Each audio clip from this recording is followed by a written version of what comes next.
El diezmo en el Antiguo Testamento era para ayudar a los ancianos y a las viudas, porque ella ha oído que hoy en día el diezmo se usa para diferentes propósitos. ¿Cuál es el propósito del diezmo en la antigüedad y hoy día? ¿Para qué se usa el diezmo?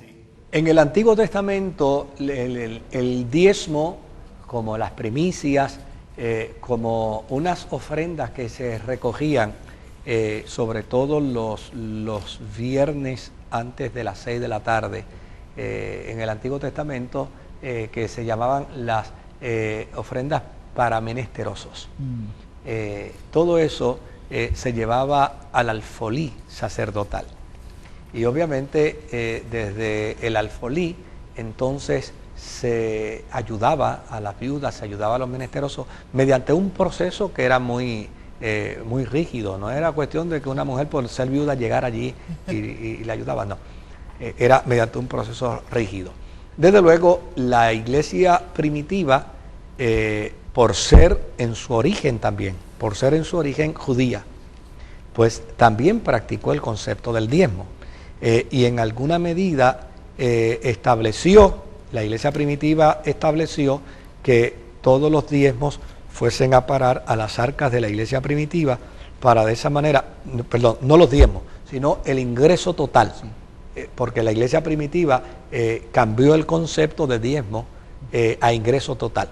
Entonces estableció el concepto de que el ingreso total fuese a las arcas de la iglesia primitiva para que de ahí entonces se pudiera administrar los bienes, las necesidades de la comunidad, y con esos bienes se le pudiera proveer a la gente de manera equitativa, cosa que no funcionó. De hecho, la queja mayor que hubo era que entonces a las griegas decían que a las judías le daban más comida que a las griegas, y no funcionó, y se tuvo que eliminar. Es interesante porque se tuvo que eliminar. Claro, ya cuando la fe trasciende del judaísmo a la iglesia primitiva y de la iglesia primitiva pasa a la gentilidad, entonces el concepto del diezmo se cambió en términos de la expresión. ¿Por qué? Porque el gentil no sabía qué era eso de diezmo. Por eso Pablo no utiliza el término diezmo, pero sí utiliza un término sustitutivo, que es la ofrenda abundante. Y la ofrenda abundante no es otra cosa que precisamente aquella aportación que se da pensando en que puede ser más que el diezmo o el diezmo. ¿Ves? Entonces, claro, cuando yo me topo con gente que me dice, no, pero a mí me gustaría volver a la iglesia primitiva, pues fantástico, la iglesia primitiva te pediría la totalidad. ¿Estás dispuesto? Entonces, claro, nadie está dispuesto a dar la totalidad. Ahora, desde luego, ¿qué hace una iglesia con los diezmos? Pues una iglesia con los diezmos desarrolla todo un programa para poder manejar su infraestructura. Lo primero que hace, pues con los diezmos paga el salario del pastor. Yo tengo un salario, pues con los ingresos que la iglesia tiene, pues paga mi salario. Y paga el salario del personal que trabaja dentro de la iglesia. Y paga el salario, obviamente, de algunos otros ministerios foráneos, misioneros, que están, y con ellos se apoya y se sostiene a esos misioneros para que puedan ser efectivos en su trabajo. Por el otro lado, también con esa aportación económica se ayudan y se bendicen a otros ministerios ajenos a la vida de la comunidad eclesial, para que estos otros ministerios también puedan ser bendecidos.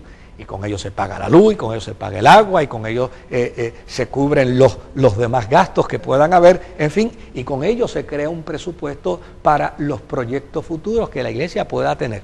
Eso es así de claro. Es así de claro. Y por ejemplo, yo me siento muy cómodo de hablar con esto por una sencilla razón.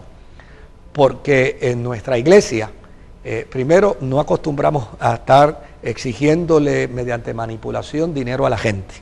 Y tú fuiste parte de nuestra iglesia, sí, por bastantes años, y sabes que yo estoy hablando verdad. Nosotros no estamos manipulando a la gente para que dé, porque nosotros creemos en el que da con alegría. El que da con tristeza, mejor es que no dé nada. Y eso es tan sencillo y es tan claro. Ahora, por el otro lado, no tenemos ningún problema, ¿sabe por qué? porque todos los años, la segunda semana del mes de febrero, de todo año nuevo, de todo año que se inicia, la segunda semana, nosotros hacemos una asamblea con toda la iglesia y ahí le informamos a la iglesia qué se hizo con los diezmos y con las ofrendas, cuánto se pagó, cuánto se utilizó, cuánto sobró, qué está en el banco. Nosotros, pero al centavo, damos el informe auditado por un departamento de contabilidad y por una agencia de contabilidad externa.